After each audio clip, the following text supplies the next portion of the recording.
vamos a compartir una jornada más de la dieta atlántica. Esa dieta que es excelencia en el paladar, en armonía y salud.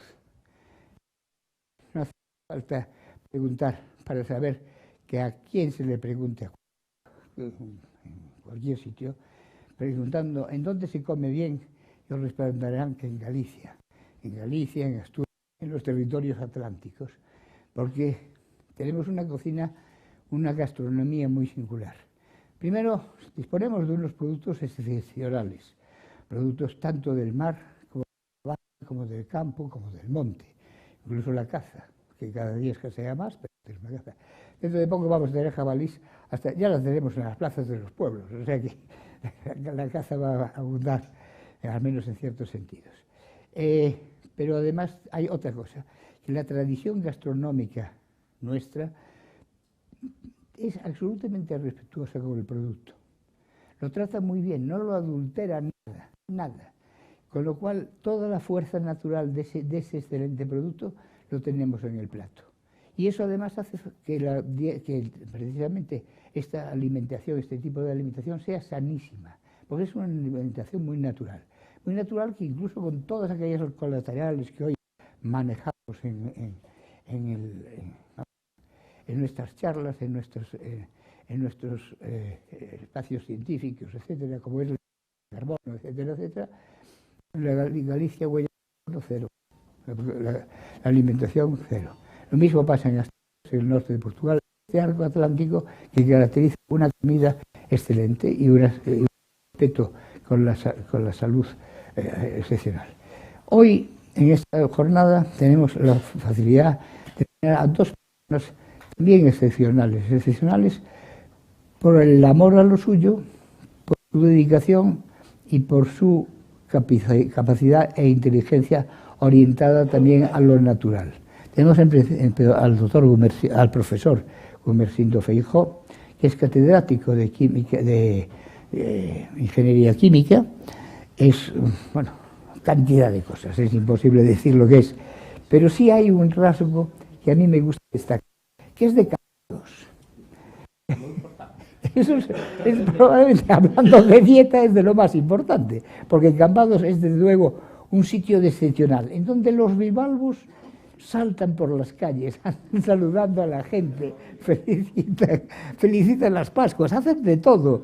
Tenemos un parque de otras fantástico, de vieiras, de zampuriñas, de almejas, de berberechos, etc.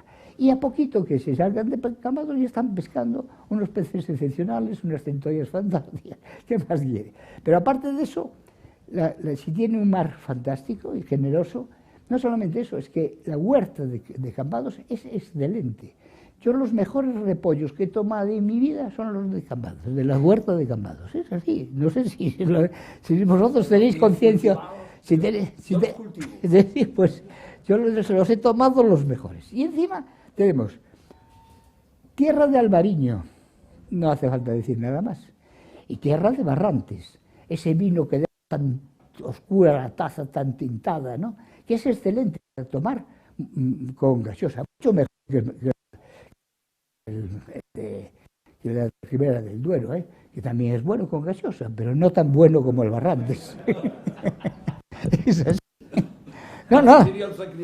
A mí me encanta el Barrantes, creo que es el mejor vino para tomar con gaseosa. Sin duda. Y bueno, un Rioja no se puede tomar con gaseosa, sale una mezcla horrible. Un Ribera del Duero está bien. Ya se admite. Sí, hay parejas que se llevan bien. Bueno, pues este Cambados, que se ha dedicado a la investigación y a la docencia, con una vocación extraordinaria a lo natural, tenemos la suerte de tenerlo hoy aquí y nos dará una charla sobre lo que él quiera. El espíritu científico es libre, afortunadamente, de momentos, de las pocas cosas que quedan libres. Y al mismo tiempo nos acompaña otra persona excepcional, una persona que tiene los fogones en el ADN. Han nacido entre fogones, tienen una tradición familiar muy importante, probablemente el primer catering que había en Galicia, y bueno, tiene una larga experiencia, unos años de devaneo que fue a estudiar a la universidad. Claro, hombre, se pasa tan bien de estudiante que no me dejan de hacerlo. La verdad, le quedó un poquito de carrera porque de pronto se vio sumergido en lo que era lo suyo. Estuvo de chef de cocina en un hotel y de alguna cocina que se dedicaba fundamentalmente a la caza. Es una especialidad muy satisfactoria, a la vez que muy ingrata, porque bueno, no es nada fácil preparar la caza. Sí, de su intríngulis. Y yo jamás he podido conseguir preparar un buen jabalí, nunca. Y he tomado algunos buenos jabalís fantásticos, pero a mí no me salen. Tengo que... Y además, hace ya unos años se ha hecho cargo del restaurante del Castillo de Maceda. Es un castillo que está en Maceda, del siglo XI, me parece, en donde ya habitó ese castillo Alfonso X el Sabio, y tiene una grandísima tradición. Es en donde Alfonso X el Sabio aprendió gallego, de las cántigas en gallego, etc. Bueno, pues allí rebosa cultura, humanismo, y rebosa, con Carlos rebosa cocina, con vocación, una vocación tradicional, muy apegado a lo suyo. Disfruta simplemente con la vista de los productos naturales y ya está imaginando cómo ponerlos y llevarlos. Yo he degustado en más de una ocasión sus excelencias y realmente estoy prendado y resuelto a recuncar, como decimos, ¿no? Bueno, soy el que menos tiene que hablar. Por favor, nada. No me siento. Nada. Pues muchísimas gracias al grupo PSN por la invitación y pues citar al presidente, al doctor Miguel Carrero, que ya lo hemos escuchado, que es todo devoción. Eso sí, es difícil competir con el Real Madrid. O sea, vamos a intentar, está jugando aquí ahora, no sé, es que mira, para una vez, en vez de ponerlo a las 9, te ponen a las 7, bueno, es lo que hay.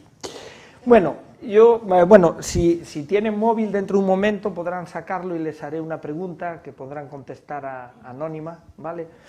Que será, bueno, habrá que poner menti.com, le va a pedir un número, se pone ese número y se le va a hacer unas preguntas y se hace muy rápida para saber un poco la audiencia a priori qué opinión tienen de la sostenibilidad. Ahora lo pongo otra vez el código. Bueno, ¿cuál es la charla? Bueno, voy a poner los 19 minutos en el móvil porque es fundamental, bueno, lo importante es luego ir a degustar, esto lo tenemos todos claro, esto es fundamental, entonces vamos a ponerlo aquí inmediatamente, iniciar. Bueno, la idea es simple, y viene un poco a raíz de ir por los colegios, ir por los institutos, y a la gente joven hoy en día comer es difícil, porque tienen, digamos, unas fuerzas que los llevan, vamos a llamar, por el mal camino dietético. Pero en cambio, si podemos convenir algo que sea bueno para su salud personal y la del planeta, esa segunda variable, en esos tramos de edad podemos trabajar. Para nosotros, obviamente, también es importante, pero en esos tramos es fundamental. Por tanto, la charla, básicamente, el lema que voy a intentar demostrar es esta frase: la dieta atlántica, buena para la salud y buena para el planeta. A ver si es verdad. Aquí tienen, bueno, mis coordenadas, entonces cualquier cosa, correo electrónico, lo que sea, o luego después charlando, si tienen cualquier duda, o aquí totalmente abierto y faltaría más. Siempre contesto, pero esto siempre lo digo también a mi alumnado. Muchos escriben a las 2 de la mañana un correo electrónico preguntando una duda y a las 9 de la mañana en clase me dice: ¿has visto mi correo electrónico? Y dije: afortunadamente no, estaba durmiendo. Si lo llego a ver a esa hora, entonces el que tiene un problema soy yo. Entonces siempre contesto, pero siempre con un tiempo, ¿no? Entonces, bueno, vamos a darle aquí. Bueno, aquí ahora, si nos ponen, seguro que cambian ahora la pantalla, ahora va, si no la pongo yo. Aquí está, de hecho ya están alguien contestando, ya tenemos 2 respuestas. Si nos cambian ahí la pantalla... Me encanta esto. Aquí está. Bueno, los que quieran, ven que ya hay 3 personas que han respondido, pueden escribir menti.com, no hay que darse de alta en nada, le pido un código, todos los que están en streaming o en la sala tienen que pinchar 45, 82, 93, 26. Y entonces la pregunta es muy simple, puntuar de 0 a 5, 0 poco sostenible, 5 muy sostenible, estas dietas. Bueno, ahora vemos que ya empieza a moverse esto como Eurovisión. Dieta atlántica, dieta vegana, dieta mediterránea, dieta paleo, dieta vegetariana y dieta nórdica. Estos números que vamos viendo aquí es la media de la audiencia, en este momento de 5 personas que han hecho la respuesta, y debajo, bueno, es muy de ingeniería, de donde vengo yo, que es la desviación estándar y que nos gusta que los números representen, ¿no?, el sistema. Bueno, van ganando como debía de ser. Esto cuando lo hago, por ejemplo, en Chile o lo hago en Estados Unidos, ni la dieta atlántica ni la mediterránea es de las que salen primera. Yo viendo esta charla, porque estoy aquí, pero esto me lo enseñan, y ya diría que esto es España o Portugal, la respuesta. Un francés no te responde esto, ¿vale? O sea que ya están convencidos de que la dieta atlántica y mediterránea es sostenible.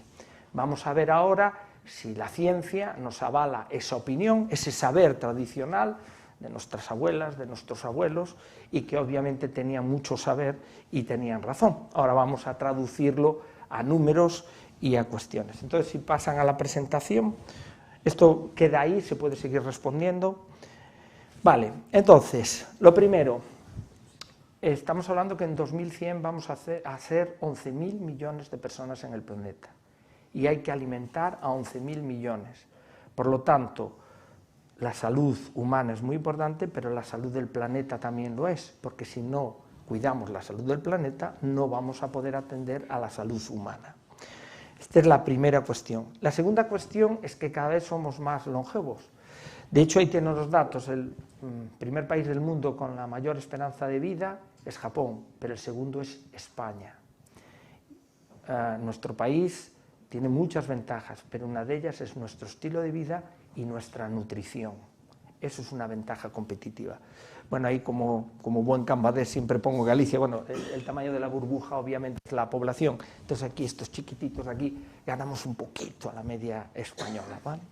Pero esta es la clave, el primer país del mundo. Es decir, vamos a ser muchos y además vamos a durar muchos años. Entonces la nutrición, la alimentación va a ser importante. Por eso hay un ODS, el ODS número 12, que dice producción y consumo responsable. Producir los alimentos de forma responsable y también consumirlos de forma responsable.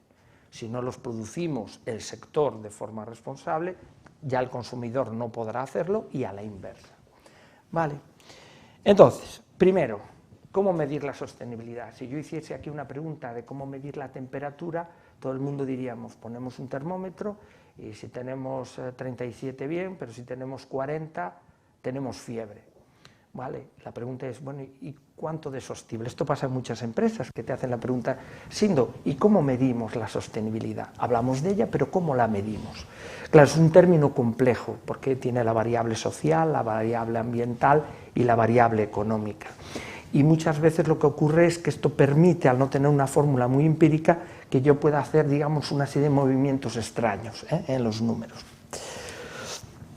Una forma de medirlo, por ejemplo, es esta, es el día de la deuda ecológica. Por ejemplo, lo que significa es cuál es el día del año a partir del cual todos los recursos y las materias primas del planeta ya las hemos consumido para la población que alimentamos. Este año fue el 2 de agosto, es decir, ahora estamos de prestado hasta finales de año, con lo cual lo que significa es que necesitamos 1,73 planetas para el consumo de materias primas, para la alimentación, para la movilidad, etc. Es una forma de calcularlo y está calculado desde 1970, donde prácticamente casi coincidía el planeta con nuestro consumo, era el día de Navidad, ahí llegábamos bien, y se va cada vez antes. Otro que es muy importante para nuestro país, el agua, el consumo de agua de las cosas. Esto es muy importante, sobre todo en un país que, en nuestro caso, la desertización va aumentando poco a poco. Yo diría que es el principal país hoy en día de nuestro planeta, igual que en otras áreas de Europa y de Asia y sobre todo África, que obviamente ahí ya es una cuestión de supervivencia. De hecho, todos los periódicos, todos los veranos nos hablan, ¿verdad?, de la sequía, de los problemas, que es más duradera, etcétera. El agua es un tema muy importante en nuestro país. Bien, en cuanto al acceso al agua potable, afortunadamente nosotros estamos en el tema superior. Bueno, acceso al agua potable, dice la ONU, es que podamos acceder a 20 litros por persona y día a menos de 1 kilómetro. Si uno de estos dos parámetros no, entonces no tengo acceso al agua potable. Por ejemplo, en el agua, en la zona subsahariana, tienen que recorrer entre 30 y 40 kilómetros cada día para conseguir solo 2 litros de agua. Claro, eso es un gran problema y esos son todos los problemas que tienen demográficos. No me extiendo más aquí. Entonces, ¿cómo se mide eso? Se mide con lo que se llama la huella hídrica, que es los litros de agua que yo necesito directa e indirectamente, en este caso que nos interesa, para que un alimento llegue hasta mi plato. Y ahí lo que tenemos que pensar no es la cantidad de agua que tiene el alimento, sino la cantidad de agua de todos los procesos para que ese alimento llegue a mi plato. Eso se llama huella hídrica. Y estos son los litros por persona y día. Esto lo podemos hacer para un alimento, para un coche, para... ¿vale? Entonces, primera forma de medir la sostenibilidad que nos interesa en alimentación. Por ejemplo, esta es la huella hídrica mundial, que está, por ejemplo, esta es la huella hídrica de España per cápita, 6.700, Estados Unidos es un poco mayor, 7.800, esto es porque procesan más los alimentos que nosotros, cuanto más proceses un alimento, más huella hídrica va a tener, y esta es una infografía que había salido en El País, y para que tengamos una idea, por ejemplo, un vaso de leche son 255 litros de agua, y alguien dice, ¿cómo? Si un vaso son 250.000 litros, ¿cómo va a tener eso? Sí, porque estamos hablando de toda el agua que yo necesito, por ejemplo, para que los pastos, para que esa vaca coma, los piensos, todo ese sistema. Las huellas hídricas se miden en estos valores, ¿no? Y entonces hay que tener en cuenta que no todos los alimentos tienen la misma huella hídrica. Atención, luego veremos que la dieta es la combinación de alimentos, obviamente. Nadie come carne todos los días. Eso no es una buena dieta, ni para la salud individual ni para el planeta. Pero si la combinas en la dieta atlántica y la mediterránea con la cantidad de carne, entonces no hay que asustarse de tomar carne. Bueno, aquí por ejemplo son algunos datos de cómo son las huellas hídricas por ciudades, en un estudio que hicimos y que hemos publicado en una revista científica que ha tenido mucho eco y muchas citas, y bueno, vemos aquí por ejemplo, bueno, menos de 40 metros cúbicos por habitante equivalente y año sería una buena huella hídrica, entre 40 y 60 mal, y por encima de 60 vamos mal. Esto es Badajoz y esto es Tarragona. Justamente dos territorios con estrés hídrico consumen mucha agua. Es curioso.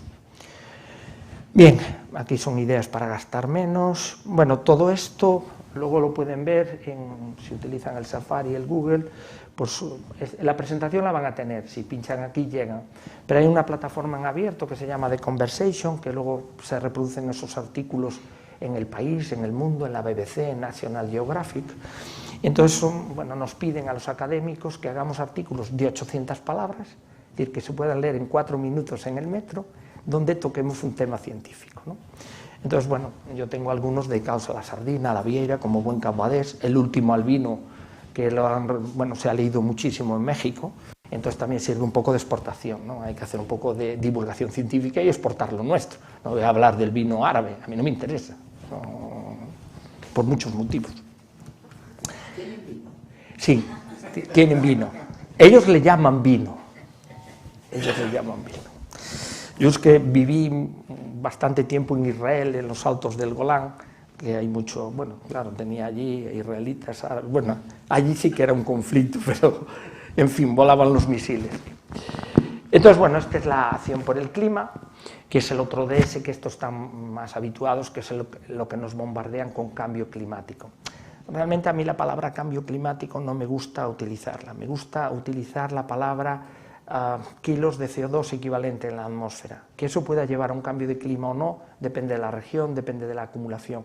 Lo que sí ocurre es que la acumulación de ese gas genera problemas, porque puede producir aumento de temperatura y sobre todo, y lo más importante para nuestro país, no es la temperatura, es que cambia el régimen de precipitaciones, el agua. Es decir, focalizar en que tenemos 3 o 4 días de ola de calor y ahí está el problema, Hombre, es un problema, pero el problema es si cambia el régimen de precipitaciones. Por ejemplo, el albariño se da bien porque nosotros lo que tenemos es la lluvia pequeña, le llamamos el orvallo. Si a nosotros ahora nos caen chuzos la misma cantidad de agua en 4 días, el albariño rompe la hoja, rompe la flor, no tienes vino. Entonces el régimen, más que la cantidad, es la clave. Bueno, esto es un poco como es la huella, pero vamos a los alimentos. Por tanto, alimentos sostenibles, podemos medirles la huella de carbono y la huella hídrica, preferentemente la huella hídrica. Entonces, cuando hablo de un alimento, siempre hay la variable nutricional, o sea, la proteína, por ejemplo, que me aporta, hay varios índices para medir, y, por ejemplo, la huella de carbono o la huella hídrica. Por tanto, los alimentos no podemos medirlos solo por este eje. Por ejemplo, estos alimentos, que son las frutas, tienen muy poca proteína, tienen baja huella de carbono, pero si solo me alimento de frutas, yo no voy a tener una buena salud, porque me falta contenido proteico. Por eso la dieta debo de combinar. Por eso cuando ponen, hagamos la dieta de la manzana, aparte de aburrida, que solo comer manzana todos los días te puede llevar a un problema de salud muy, muy grave, porque estás tocando aquí. Y dices que tiene baja huella de carbono. No, tiene bajo de todo, tampoco tiene proteína. Esto, por ejemplo, serían los vegetales, pero si yo quiero proteína, me tengo que mover a los lácteos, me tengo que mover al pescado y a la carne. Yo tengo que comer carne, porque necesito proteína. Evidentemente no debo de comer carne todos los días, eso no es una buena dieta. O sea, es la dieta paleo, que está ahora muy de moda, es que volvamos al paleolítico a ser cazadores. Y dije, bueno, a mí esa no me interesa, porque si me dicen que no puedo tomar pescado y marisco, yo esa dieta la abandono 30 segundos después. Ya puede decir el médico lo que quiera. Y esta, por ejemplo, es los pescados. Los pescados sí tienen, lógicamente, pues un alto contenido proteico, además varía la proteína, por eso el tomar pescado pues 2-3 veces a la semana, que es una característica de la dieta atlántica, es tan importante. Bueno, por ejemplo, esto era un pequeño artículo en The Conversation, esto fue reproducido en la BBC, porque ponía que 5 elementos para elegir reglas, muy sencillas. La primera, se habla mucho del kilómetro cero. Esto es marketing, no hay kilómetro cero. De hecho, kilómetro cero significa que lo produzcas en los 100 kilómetros de tu punto de tal, no es kilómetro cero al lado de tu casa, ¿vale? Pero esto toda la vida lo hacemos. Si tengo los productos, luego nos van a hablar que lo mejor es cocinar con lo que tengo cerca, lógicamente. No voy a traer la quinoa del Andes para cocinar, está bien, eso es la cocina peruana, la dieta peruana, pero no es la dieta mediterránea ni atlántica. Nosotros tenemos cereales y legumbres que sustituyen a la quinoa. El otro, por ejemplo, muchas veces es el envase. El problema no es el alimento, es cómo los envasamos. Esto, cuando hablamos de los alimentos ultraprocesados con ultra envase, el problema no es el alimento, es el envase. Entonces, otro, por ejemplo, la directiva comunitaria, esto cuando van a los supermercados ya verán que cada vez en los últimos 2 años lo que tenemos es más fruta a granel, ¿verdad? Eso es una directiva comunitaria que dice que la fruta no necesita que utilicemos las baquelitas ni los films. Otro tipo de alimentos sí, por seguridad alimentaria, pero esas no, ¿vale? Entonces eso ya se están adaptando los supermercados. Eso es una directiva. ¿Por qué? Porque el problema no era el plátano, era el envase en el cual venía el plátano. Lo otro es de temporada. Yo desde siempre, pues yo el pescado que como es siempre el de la temporada. Pues yo en verano, pues sardinas, jurelos, la merluza, más bien todo el año, porque viene del gran sol. Pero, por ejemplo, si yo quiero tomar fanecas, eso hay que tomarlo en el invierno, porque es cuando se da. Pero lo mismo pasa con las frutas y las hortalizas, la temporada.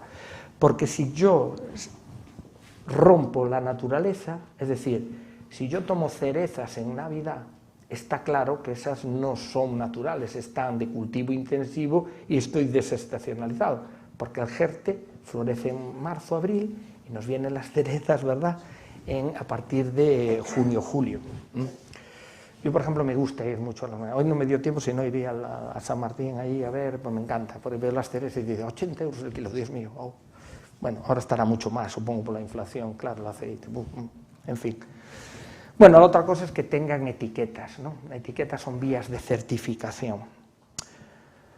Por ejemplo, pesca de rías o pesca en verde. Lo que significa pesca de rías es que es pesca artesanal de las rías gallegas, por ejemplo, Esta lonja de Ribeira y Pesca en Verdes, que tiene baja huella de carbono. Esto está en las plazas, ¿no? Bueno, esto es como crear la etiqueta. Entonces, esto nada, que son entender las ecoetiquetas, no nos toca aquí, si alguien pregunta vuelvo aquí. Bueno, esto por ejemplo lo hice con mis alumnos de clase, y luego lo publicamos en una revista que se llama Education for Chemical Engineers. Entonces lo que cogí, bueno, estamos hablando de gente entre 22 y 27 años, ¿vale? Entonces, por ejemplo, el tema del dinero para los gin tonics es una variable importante, ¿vale?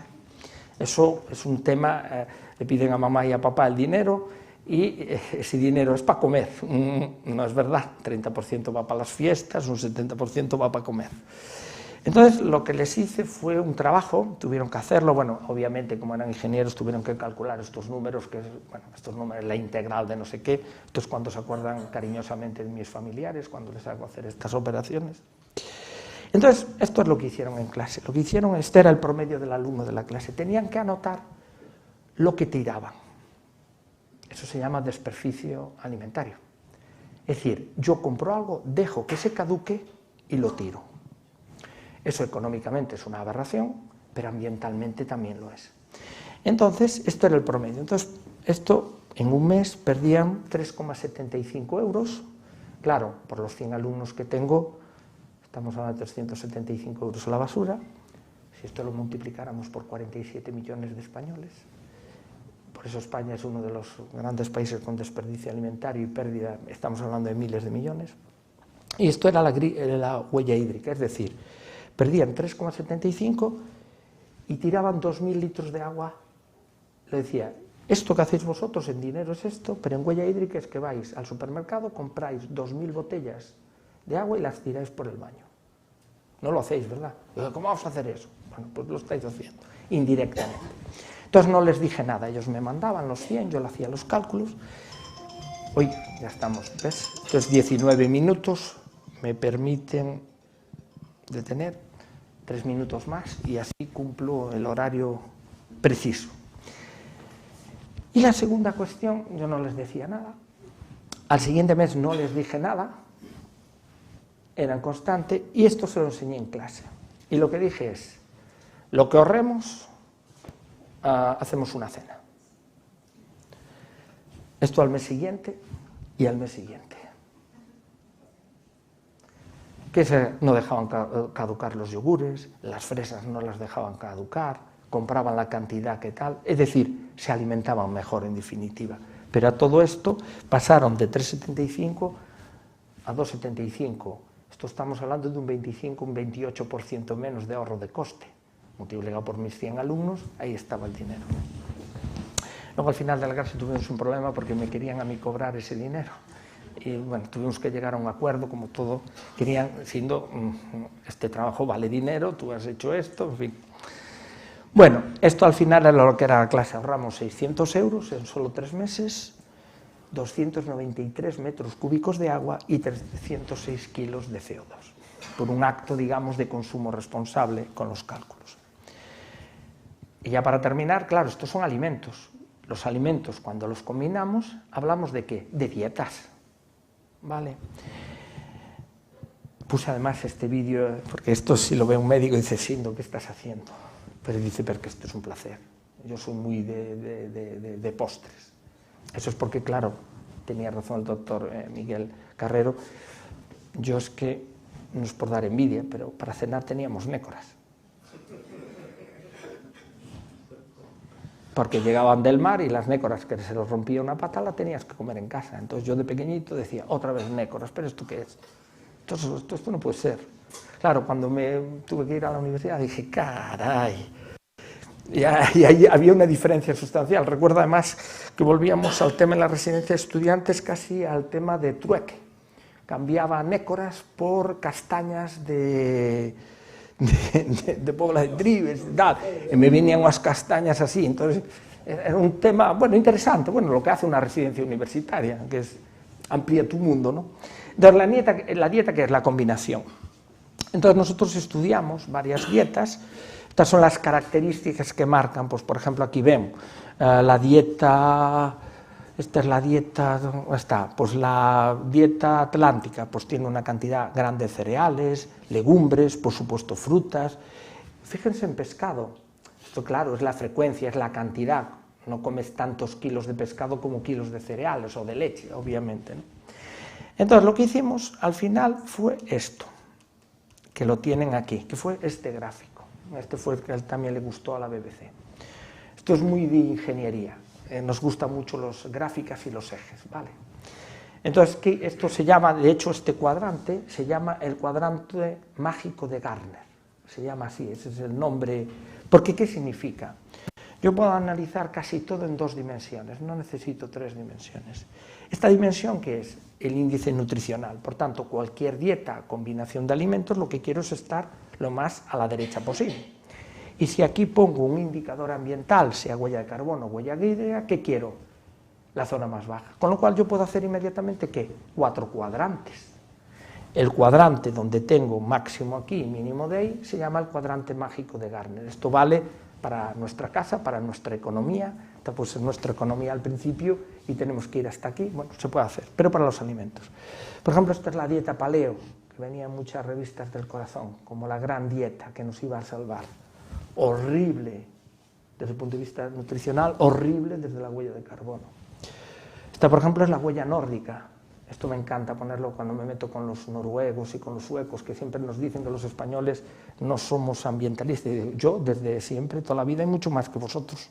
Porque mira, vuestra dieta es terrible para el planeta, porque se basa en mucha carne todos los días. Y aquí tienen, esta es la atlántica, esta es la mediterránea, está en el cuadrante mágico de Gardner, ¿de acuerdo? De hecho, tiene una huella de carbono muy similar y también el índice nutricional, ¿vale? Por lo tanto, ¿qué es lo que pasa? Atención, si yo hago dieta atlántica y vivo en Túnez, este número subiría para aquí, obviamente, y este, si lo hago en Galicia, baja. Este sería el promedio, está el promedio para Irlanda, Francia, España y Portugal, sería toda la cuenca del sistema. Entonces, bueno, este era el pequeño artículo que justamente se llama Las dietas más populares a examen, ¿no? Y creo que nada más. Bueno, esto es lo que hacemos con los niños, etcétera, nada. Estos otros artículos, pues a la vieira, a la sardina, a la merluza, un poco para... bueno, este fue muy simpático, esto porque en un congreso un holandés se metió conmigo. Entonces le puse, ¿quién come mejor y más sostenible? ¿Los holandeses, los españoles o los norteamericanos? Y nosotros los abrazábamos totalmente con datos. Entonces ahí ya no me pudo responder. Y esto es el lema final. Una dieta equilibrada cuida de la salud individual y la del planeta. Si hacemos eso, haremos bien y podemos ir tranquilamente a dormir sin pesadumbre por esto. Tenemos por otras cosas, pero no es mi charla de hoy. Así que nada, muchísimas gracias por su atención.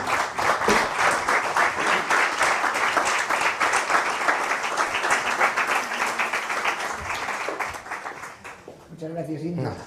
Fantástico. Entonces, pues ya pasamos a escuchar ahora una versión sobre la gastronomía, nuestra gastronomía, sobre los alimentos. Versión libre, propia de Carlos. Carlos, ¿quién tiene la palabra? Siempre. Buenas tardes, señores. Muchísimas gracias, don Miguel, por invitarme a este palacio. Sabía que era la única forma de sacarme de un castillo y por eso me trajo a Madrid. Yo no contaba con estar aquí, porque lo mío es cocinar, no es hablar, pero bueno, tampoco me cuesta trabajo ninguno. Y me preguntaban cómo podíamos titular esta charla. Entonces a mí se me ocurrió, pues un poco, pensar en mi maestra, que fue mi madre. Yo en cocina soy autodidacta. Hasta los 30 años estuve en la universidad y un buen día entré en una cocina y bueno, pues aquí me tenéis haciendo lo que puedo. Y aprendí todo en casa. Entonces, lo titulamos La cocina de las abuelas en el siglo XXI. Y qué mejor forma de lanzar esa cocina en una doctrina y ponerle letras mayúsculas que la dieta atlántica. Porque realmente, o sea, todo lo que vais a comer hoy, lo que vais a degustar en esta pequeña degustación, pues es mi cocina.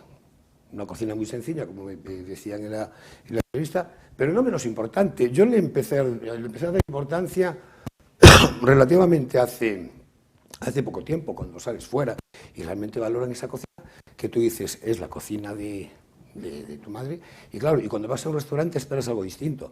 Yo me sigo sorprendiendo en mi restaurante con gente que está buenísimo, y me sigo sorprendiendo, y hoy traigo una prueba, porque yo creo que el tomate, si no es Virgo, el que viene antes de Virgo, no sé qué signo del zodíaco es, pero si lo sacas de esos 2 signos, el tomate no es tomate.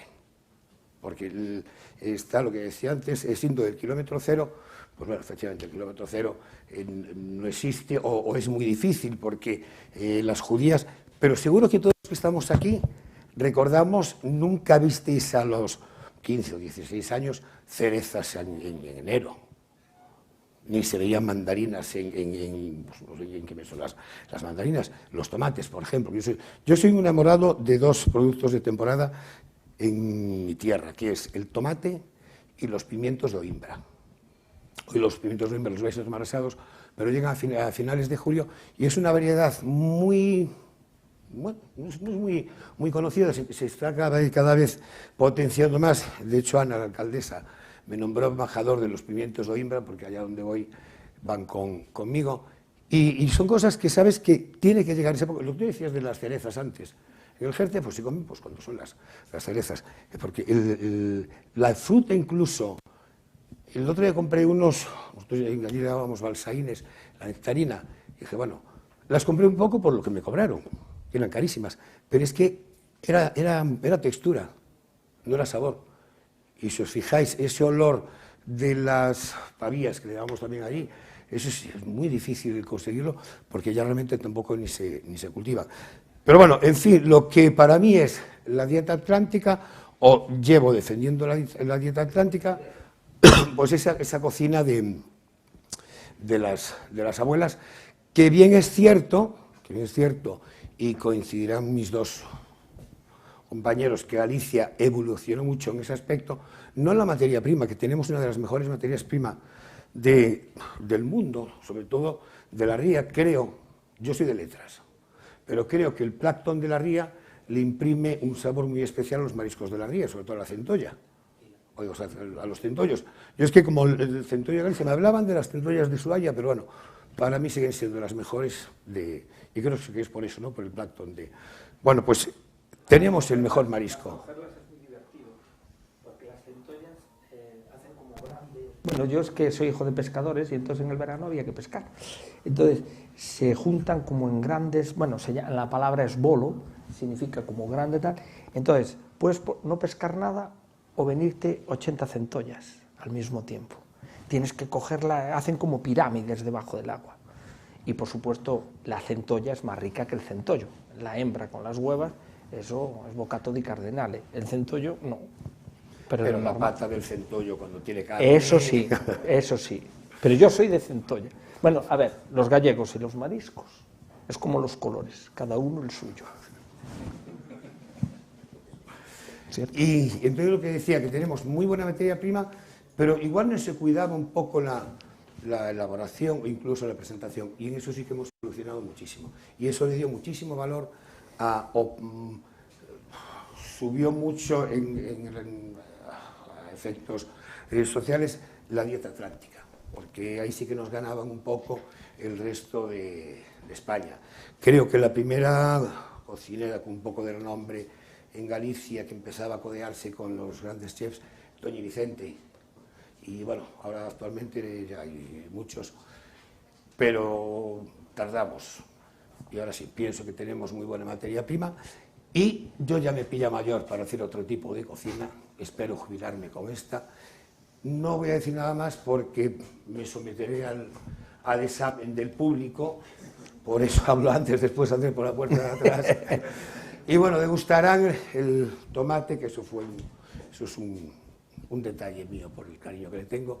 Luego tomarán un jamón selecta, que es una apuesta de Coren, por un poco lo que sí que es la evolución de la materia prima. Coren es una empresa de Galicia que se caracteriza por los pollos y por la carne de cerdo. Entonces, desde hace unos 10 años a esta parte, apostó por esa nueva rama selecta, que es un cerdo en los últimos 6 meses lo crían con castañas, y eso le imprime un sabor distinto y unas cualidades distintas. No es un producto barato, pero bueno, de momento consiguieron que efectivamente se note en el producto final, las castañas, que era algo que en su día en Galicia era muy común, porque estaba el porco celta o porco landrán, que se criaba básicamente de castañas. Bien es cierto que es un cerdo con mucha grasa, y ahí sí que está apostando fuerte Coren. Entonces, de Selecta lleváis el jamón, que va combinado con el queso de la Malia, que es un queso que, bueno, personalmente me gusta mucho, y es un queso que tiene nombre propio. O sea, no es el García Vaquero, que también imagino que sería un señor, pero la Malia de la Plaza de Orense tiene ya sello de identidad y van por la 3ª generación. Entonces hicimos una fusión. Iban unos canutillos de jamón Selecta con queso de la Malia. Después va una tosta de pan de cea, que es un pan gallego, tiene una corteza un poco dura, pero la textura es muy compacta y se presta mucho para hacer tostas, con unos pimientos de embrasados y un escabeche de bonito de Burela, que ya está acabando la costeira, o sea que vais a disfrutar prácticamente de los últimos escabeches que hacemos de este bonito. Luego vais a tomar una empanada de chouvas, choupiñas, porque vamos, eran de este tamaño las que trajimos, que a mí personalmente, yo soy hijo de pescadera, que le compraban a sus padres en Cambados, y entonces pues defiendo también mucho el tema del mar, porque después de unos botones de boletus, que estamos en tiempo de setas, y de las montañas gallegas también tenemos buenas setas, luego pasamos a unos rollitos de merluza rellenos de marisco, en salsa de marisco, que esta sí que posiblemente sea un plato que, bueno, es un homenaje a mi madre, porque en casa, cuando se celebraban los banquetes y demás, uno de los platos que había siempre, aquí era la merluza a la romana con salsa de marisco. Pues bueno, viene a ser una versión más actualizada. Y terminamos con la presa de cerdo Selecta, al vino de mencía y con una guarnición de castañas. Para endulzar un poco la boca, no podía ser menos que unas cañitas fritas rellenas de crema y unas torrijas de bica. La bica es un bizcocho típico de la zona de Castro Caldelas, Tribes un poco el oriente urensán, y nada más, me voy corriendo a la cocina para que puedan empezar ustedes a degustarles lo antes posible. En cuanto me despida, señor presidente, abandono la sala. Pues muchísimas gracias.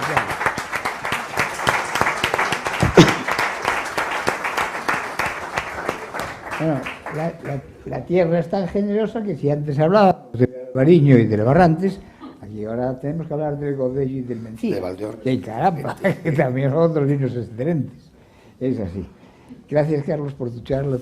Y bueno, siendo la verdad que se agradece de todo corazón estas charlas y esta difusión de una dieta excelente.